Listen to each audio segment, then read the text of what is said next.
هاوین هاتەوە بۆ مار و دوو پش، شارە زۆر بووەوە بە پووشێکی وش. ئای لەو گوڵانەی لە گوێی زەڵمم دی، ئەویش خەوێ بوو دیم و یانم دی.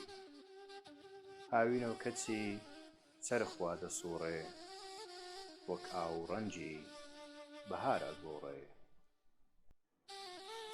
ڕەشەبای ئەمساڵ لێرە دوو دەنگە، هێشتا نەمدیوە من بای بەم ڕەنگە. بە ئاگری شەڕی ڕووس و ئەڵمان، تاوی سەندووە زەوی و ئاسمان.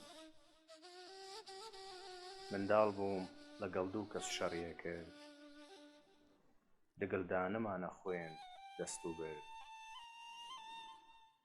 نینۆکمان لە یەک ئەسوو تێک هەڵچن، بەڵکوو لە یەکتر ببن بە دوژمن. ئێستاش هەر دەڵێم وا دگڵدانە، ئینشاڵڵا نەکبەت بۆ ئەڵەمانە. هەرچی ئەوەندە بخۆی بخوڕێ، هەر بەهێزی خۆی پەتی ئەپچڕێ. هەموو قوماشێ بە تەنکی ئەدڕێ، تەنها ئینسانی ئەستوور ئەپچڕێ. ئێستا ئەسبابی شەڕی تەواوە، دەمێک کە ڕووس خۆی لێمە ڵاستاوە.